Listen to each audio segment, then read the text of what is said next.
చూస్ country delight, live better. ఇప్పుడే country delight యాప్ని download చేసుకోండి.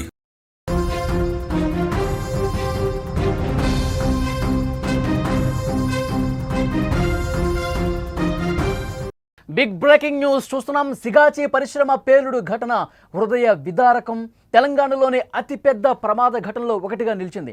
అంతకంతకు మృతుల సంఖ్య పెరుగుతూనే ఉంది. ప్రమాదంలో ఇప్పటి వరకు మనకు అందిన సమాచారం 42 మంది చనిపోయారు. మరొక 35 మంది వరకు తీవ్ర గాయాలతో ఆసుపత్రిలో చికిత్స పొందుతున్నారు. 42 మందిలో కేవలం 6 మృతదేహాలు మాత్రమే గుర్తించారు. ఇక పూర్తిగా కాలిపోయిన కార్మికుల మృతదేహాలకు సంబంధించి ఇంకా సమాచారం రావాల్సి ఉంది. 15 మంది కార్మికుల ఆచూకీ ఇంకా లభించలేదు. శిథిలాల కింద ఇంకా మృతదేహాలు బయటపడుతూనే ఉన్నాయి. మృతుల సంఖ్య మరింత పెరిగే అవకాశం ఉన్నట్టుగా సమాచారం వస్తోంది. మృతుల కుటుంబాలకు కేంద్రం 2 లక్షల రూపాయల పరిహారం ప్రకటించింది. గాయపడ్డ వాళ్లకు 50,000 రూపాయలు ప్రకటించిన పరిస్థితి. ఈ ప్రమాదం మీద ముఖ్యమంత్రి రేవంత్ రెడ్డి తీవ్ర దిగ్భ్రాంతి వ్యక్తం చేశారు. ప్రమాద స్థలానికి సీఎం వస్తున్నారు. ఆసుపత్రిలో చికిత్స పొందుతున్నటువంటి కార్మికుల కుటుంబాలు కూడా పరామర్శించబోతున్నారు. ప్రమాద తీవ్రత ఎంత దారుణంగా ఉందో స్క్రీన్ మీద విజువల్స్ చూస్తుంటే మీకు అర్థమవుతోంది. పేలుడు తర్వాత అక్కడ పూర్తిగా ఆ బిల్డింగ్ కూడా ఏ విధంగా ధ్వంసం అయిపోయింది, పక్కన ఉన్న బిల్డింగ్ ఏ విధంగా బీటలు వారినటువంటి పరిస్థితుందో చాలా స్పష్టంగా విజువల్స్లో మనం చూస్తున్నాం. ప్రమాద ఘటన తర్వాత వెంటనే అక్కడ ఎన్డీఆర్ఎఫ్, హైడ్రా, అక్కడ అగ్నిమాపక సిబ్బంది చేరుకునే సహాయక కార్యక్రమాలు చేస్తున్నటువంటి పరిస్థితి ఉంది. ప్రమాదం జరిగిన తర్వాత కొన్ని గంటల వరకు కూడా మంటలు ఇంకా అక్కడ అంటుకునే ఉన్నాయంటే మంటలు ఎంతవరకు కూడా తగ్గుముఖం పట్టడం లేదంటే ఆ ప్రమాదం ఏ స్థాయిలో జరిగిందో చాలా స్పష్టంగా ఇక్కడ మనకు కనిపిస్తోంది. సంగారెడ్డి జిల్లా పాషమైలారం సిగాచి రసాయన పరిశ్రమ పేలుడు ఘటన మాటలకు అందనటువంటి విషాదాన్ని నింపుతోంది. అతిపెద్ద ప్రమాద ఘటనల్లో తెలంగాణలో ఇప్పటి వరకు జరిగినటువంటి ప్రమాదాల్లో ఇది కూడా ఒక పెద్ద ప్రమాదంగా నిలిచిపోయినటువంటి పరిస్థితి. ఒకరు కాదు, ఇద్దరు కాదు, అక్కడ ఇప్పటి వరకు చనిపోయిన వాళ్ళ సంఖ్య 42గా తెలుస్తోంది. ఇంకా శిథిలాల కింద తీస్తూ ఉన్నారు. ఇంకా కొన్ని మృతదేహాలు బయటకు వస్తూ ఉన్నాయి. ఆసుపత్రుల్లో ఇంకా చాలామంది చికిత్స పొందుతూనే ఉన్నారు. ప్రాణాలతో కొట్టుమిట్టాడుతున్నటువంటి పరిస్థితి. ఇంట్లో భార్య పిల్లలకు కంపెనీకి వెళ్ళి వస్తానని చెప్పి తిరిగి రాని లోకాలకు వెళ్ళిపోయారు. మరో 35 మంది ప్రాణాలతో ఇంకా ఆసుపత్రుల్లో పోరాడుతూ ఉన్నారంటే ఈ ప్రమాదం తాలూకు విషాదం ఏ స్థాయిలో ఉందో అర్థం చేసుకోవచ్చు. 24 మందికి సంబంధించిన డీటెయిల్స్ ఇంకా తెలియట్లేదు.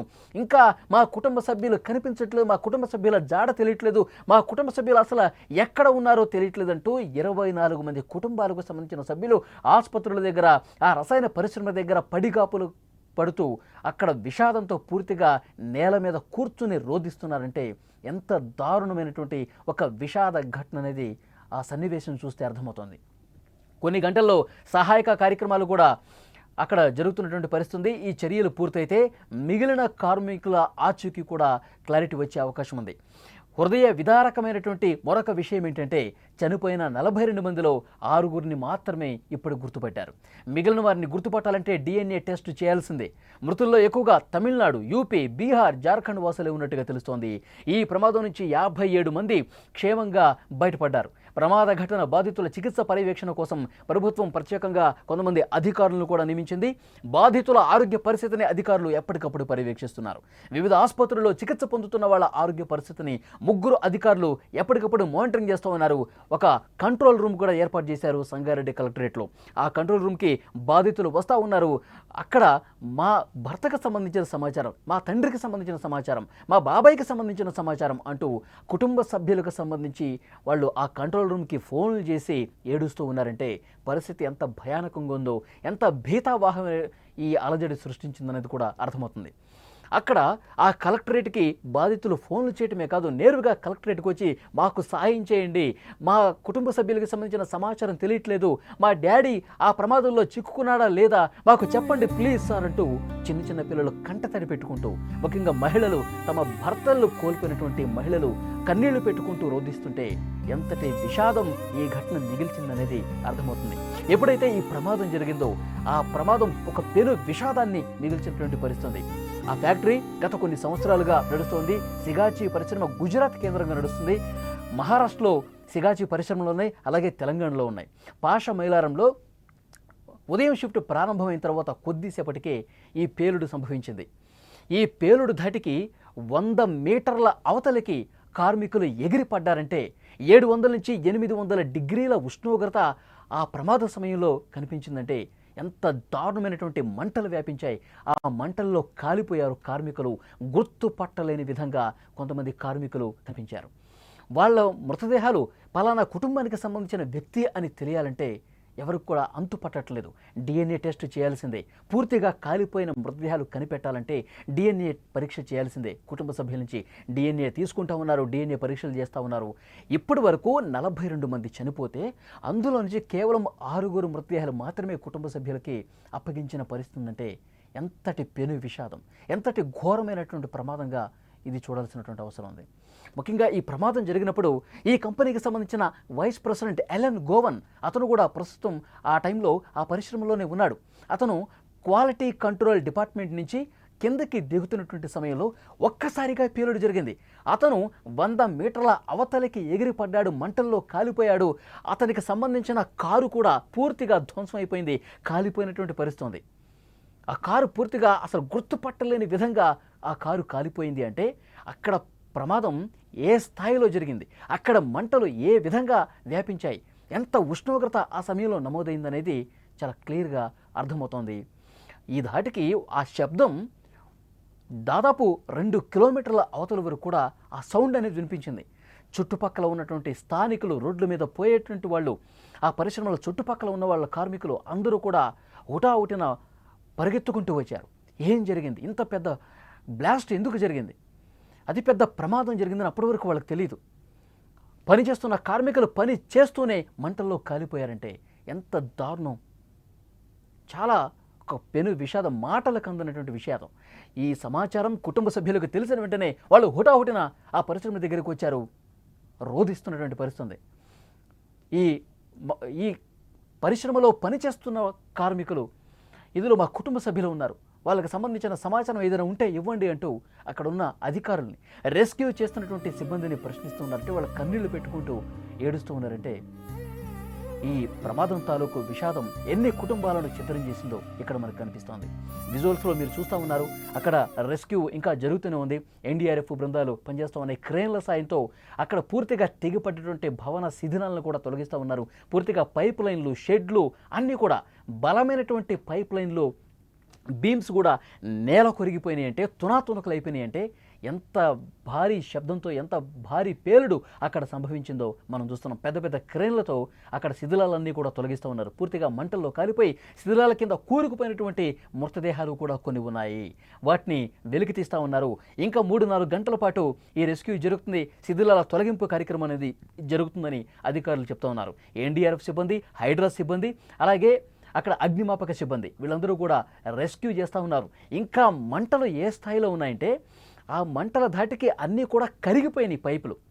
అంత పెద్ద మంటలు, భయంకరమైనటువంటి మంటల్లో ఆ పరిశ్రమ, ఆ తయారీ కేంద్రం, ఆ యూనిట్, ఆ బ్లాక్ మొత్తం కూడా శిథిలమైపోయింది, కాలి బూడిదైపోయినటువంటి పరిస్థితి ఉంది.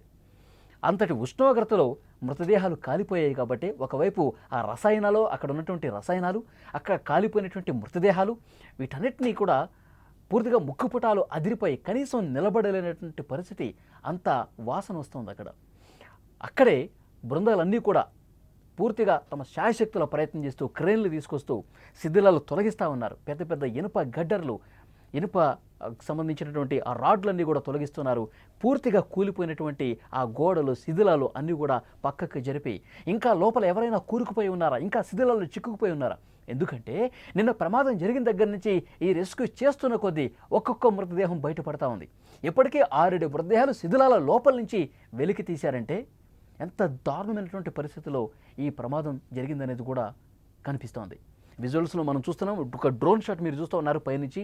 పూర్తిగా ఆ భవనం ఏ విధంగా కుప్పకూలిపోయిందో, మంటల్లో కాలిపోయిందో, అసలు గుర్తుపట్టలేని స్థాయిలో ఆ పరిశ్రమకు తాలూకు ఆ తయారీ కేంద్రం అనేది శిథిలమైపోయిందో, ధ్వంసమైపోయిందో మీరు విజువల్స్లో చూస్తున్నారు. క్రేన్ల సాయంతో పూర్తిగా అక్కడ రెస్క్యూ జరుగుతున్నటువంటి పరిస్థితి చాలా స్పష్టంగా మీరు చూస్తూ ఉన్నారు. సంగారెడ్డి కలెక్టరేట్లో ఒక కంట్రోల్ రూమ్ కూడా ఏర్పాటు చేశారు. పాషా మైలారం ప్రమాద ఘటనకు సంబంధించి మృతుల కుటుంబ సభ్యుల సమాచారం కోసం ఆ కంట్రోల్ రూమ్కి ఫోన్ చేయండి, ఏదైనా ఇబ్బంది ఉన్నా, మీకు ఏదైనా సమాచారం కావాలన్నా అధికారులు మీకు సమాచారం అందజేస్తారు అంటూ ఒక కంట్రోల్ రూమ్ కూడా ఏర్పాటు చేసిన పరిస్థితుంది. ఎన్ని మృతదేహాలు వెలికి తీశారు, అసలు ప్రమాదం జరిగిన సందర్భంలో ఎంతమంది కార్మికులు అక్కడ పనిచేస్తున్నారు, ఎంతమంది మృతదేహాలు ఇప్పటి వరకు వెలికి తీశారు. ఆసుపత్రుల్లో చికిత్స పొందుతున్న వాళ్ళు ఎవరు, వాళ్ళకి సంబంధించిన డీటెయిల్స్ ఏంటి, ఇంకా గుర్తుపట్టకుండా కాలిపోయినటువంటి మృతదేహాలకు సంబంధించి ఎన్ని DNA టెస్టులు పూర్తయ్యాయి, ఇంకా ఎన్ని చేయాల్సి ఉంది, వీటన్నింటికి సంబంధించిన సమాచారం అధికారులు ఆ కంట్రోల్ రూమ్ కూడా చేరవేస్తున్నటువంటి పరిస్థితి ఉంది. తెలంగాణలో ఇప్పటి వరకు జరిగినటువంటి అతిపెద్ద ఘోర ప్రమాదాల్లో ఇది కూడా ఒకటి నిలిచిందంటే ఎంత దారుణమైనటువంటి పరిస్థితులు అక్కడ ఉన్నాయో అర్థమవుతోంది. ఒక కెమికల్ పరిశ్రమలో ఒక రియాక్టర్ పేలుడుతో 700 నుంచి 800 డిగ్రీల ఉష్ణోగ్రతతో పెద్ద ఎత్తున మంటలు, ఒక బ్లాస్ట్ జరిగి చాలా కుటుంబాలను చిత్రం చేసింది. ఇప్పటి వరకు మనకు అందుతున్న సమాచారం 42 మంది చనిపోయారు. ఇంకా 14-15 మంది చావు బతుకుల మధ్య కొట్టుమిట్టాడుతున్నారు. ఇంకొంతమంది తీవ్ర గాయాలతో వాళ్ళు ఆసుపత్రుల్లో చికిత్స పొందుతున్నారు. ఇప్పటికే ముఖ్యమంత్రి రేవంత్ రెడ్డి స్పందించారు, మంత్రులు స్పందించారు, ఘటనా స్థలానికి వెళ్ళి పరిశీలించారు. బాధితులకు మెరుగైన ఎవరైతే క్షతగాత్రులు ఉన్నారో వాళ్ళకి మెరుగైన వైద్యం అందించేందుకు హుటాహుటిన చర్యలు తీసుకుంటున్న పరిస్థితి. మరికొద్దిసేపట్లో ముఖ్యమంత్రి అక్కడికి వెళ్ళి ప్రమాద ఘటన దగ్గర జరిగినటువంటి ఆ పరిస్థితులు కూడా పూర్తిగా పరిశీలించబోతున్నారు. ఒక కమిటీని ఇప్పటికే ఫామ్ చేశారు. ఆ కమిటీ ఇలాంటి పరిశ్రమల్లో పేలుడుకు జరిగితే, ఇలాంటి పరిశ్రమల్లో ఇలాంటి ప్రమాదాలను అరికట్టడం కోసం ఎలాంటి చర్యలు తీసుకోవాల్సినటువంటి అవసరం ఉంది, ఎప్పటికప్పుడు పరిశ్రమల్లో భద్రతా పరంగా చర్యలు ఏ విధంగా తీసుకుంటే బాగుంటుంది, ఇలాంటి ప్రమాదాల నివారణకు ఇంకా ఎంత కఠినంగా వ్యవహరించాలి, వీటన్నింటికి సంబంధించి పర్యవేక్షించడానికి ఒక కమిటీని కూడా ఫామ్ చేసినటువంటి పరిస్థితి. ఇటు మిగతా పార్టీలకు సంబంధించిన నాయకులు కూడా అక్కడ బాధిత కుటుంబాల దగ్గరికి వెళ్ళి కలుస్తూ ఉన్నారు, పరామర్శిస్తూ ఉన్నారు. ఆ కుటుంబాలకు అండగా ఉంటుంది ఈ ప్రభుత్వం, మా పార్టీ అండగా ఉంటుందంటూ వాళ్ళకు భరోసా ఇచ్చే ప్రయత్నం చేస్తున్నారు. ఇప్పటికే కేంద్రం కూడా కొంత సాయం చేసింది. మృతుల కుటుంబాలకు 2 లక్షల రూపాయలు ఎక్స్గ్రేషియా ఇచ్చారు. 50,000 రూపాయలు ఎవరైతే గాయాలతో బాధపడుతున్నారో ఆ కుటుంబానికి అందజేసినటువంటి పరిస్థితి. విజువల్స్లో మీరు చూస్తున్నారు, ఒక భయానకం.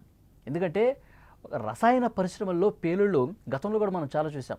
జీడిమెట్ల కావచ్చు, తర్వాత బాచుపల్లి కావచ్చు, పాషమైలారం ఇలాంటి ప్రాంతాల్లో పారిశ్రామిక వాడల్లో రియాక్టర్లు పేలి చనిపోయిన సందర్భాలు గతంలో కూడా జరిగినాయి. కానీ ఇది ఒక పెను విపత్తు, పెను విషాదం, ఒక భయంకరమైనటువంటి పేలుడు జరిగింది. ఒక్కసారిగా అక్కడ పూర్తిగా స్ప్రేయర్ డ్రయర్స్ వీటి సాయంతో అక్కడ ఉన్నటువంటి ముడి సరుకును తయారు చేసే సమయంలో ఆ ముడి సరుకు అక్కడ కెమికల్కి తయారు చేసేటప్పుడు స్ప్రేయర్ డ్రయర్స్ అనేటువంటి ఉంటుంది. సో దాని ద్వారానే వీళ్ళు ఈ పరిశ్రమలో ఈ పౌడర్ను తయారు చేస్తారు. ఆ స్ప్రేయర్ డ్రయర్స్ పట్ల సరైనటువంటి భద్రతా ప్రమాణాలు పాటించకపోవటం వల్ల, ఎప్పటికప్పుడు క్లీనింగ్ ప్రాసెస్ ఆ స్ప్రేయర్ డ్రయర్లో చేపట్టకపోవటం వల్ల ఈ పేలుడు జరిగిందని చెప్పి ప్రాథమికంగా సమాచారం వస్తుంది. సో ఇలాంటి భద్రతా ప్రమాణాలు తప్పకుండా పెను విపత్తులు సంభవించే రసాయన పరిశ్రమలలో తీసుకోవాల్సినటువంటి అవసరం ఉంది. ఈ భద్రతా ప్రమాణాలు గాలికి వదిలేస్తారు, కార్మికుల ప్రాణాలను గాల్లో దీపంలా పెడతా ఉంటారు. సో ఇది జరగటానికి వీల్లేదు. డెఫినెట్గా పరిశ్రమల్లో భద్రతాపరమైన చర్యలు 100% తీసుకోవాల్సినటువంటి అవసరం ఉంది. అవి తీసుకోకపోవటం వల్లే ఇవాళ 50 మంది కుటుంబాలు పెను విషాదం, ఇంకా మృతుల సంఖ్య పెరిగే అవకాశం ఉంది. దాదాపు 55 మంది వరకు పెరిగే అవకాశం ఉందని సమాచారం వస్తోంది. ఎందుకంటే వెంటిలేటర్ మీద 10ల సంఖ్యలో ఇంకా కొన ఊపిరితో మిట్టాడుతున్నటువంటి పరిస్థితి ఉంది. ఆ ప్రమాదం తాలూకు దృశ్యాలు మీరు స్క్రీన్ మీద చూస్తూ ఉన్నారు.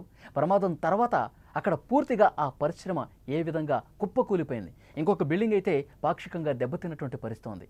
1 కిలోమీటర్ వరకు, 2 కిలోమీటర్ల వరకు దాదాపు ఆ పేలుడు సౌండ్ వచ్చిందంటే, ఆ మంటలకు సంబంధించి ఎగసిపడుతున్నటువంటి దృశ్యం కనిపించిందంటే ఎంత భయంకరమైనటువంటి ఒక భీతావహ వాతావరణం ఆ ప్రమాదం క్రియేట్ చేసిందనేది అర్థమవుతుంది. ఇంకా రెస్క్యూ జరుగుతూనే ఉంది. ఇంకో 2-3 గంటల పాటు ఈ రెస్క్యూ జరిగే అవకాశం ఉన్నట్టుగా తెలుస్తోంది. మరికొన్ని కుటుంబాలకు సంబంధించినటువంటి సమాచారం కూడా బయటకు రాబోతోంది. ఎందుకంటే శిథిలాల కింద చాలామంది ఇంకా చిక్కుకుపోయి ఉన్నారు. ఇప్పటికే 6 శిథిలాల నుంచి బయటకు తీశారు. ఇంకొంతమందిని కూడా బయటపడే అవకాశం ఉంది. ఎందుకంటే క్లైమాక్స్కు చేరుకుంది. క్రేన్ల సాయంతో ఆ శిథిలాలన్నీ తొలగిస్తూ ఉన్నారు. సో మరికొంతమంది బయటపడే అవకాశం ఉన్నట్టు తెలుసు. ఎందుకంటే ఈ ప్రమాదం జరిగినప్పుడు 108 మంది కార్మికులు ఆ స్పాట్లో పనిచేస్తూ ఉన్నారంట. చాలామంది బయట ఉండి ప్రాణాలు దక్కించుకున్నారు. ఇప్పటి వరకు 55 మంది, 42 మంది చనిపోయారు. ఇంకా 13 మంది ప్రాణాలతో కొట్టుమిట్టాడుతున్నారు. వాళ్ళకి సంబంధించి ఎప్పుడు ఏమైనా జరగవచ్చు అని చెప్పి వైద్యుల నుంచి సమాచారం వస్తుంది. సో ఇక్కడ జార్ఖండ్ నుంచి, తర్వాత ఉత్తరప్రదేశ్ నుంచి, బీహార్ నుంచి వాళ్ళ కుటుంబ సభ్యులు కూడా హుటాహుటిన తరలి వస్తున్నారు ఇక్కడికి.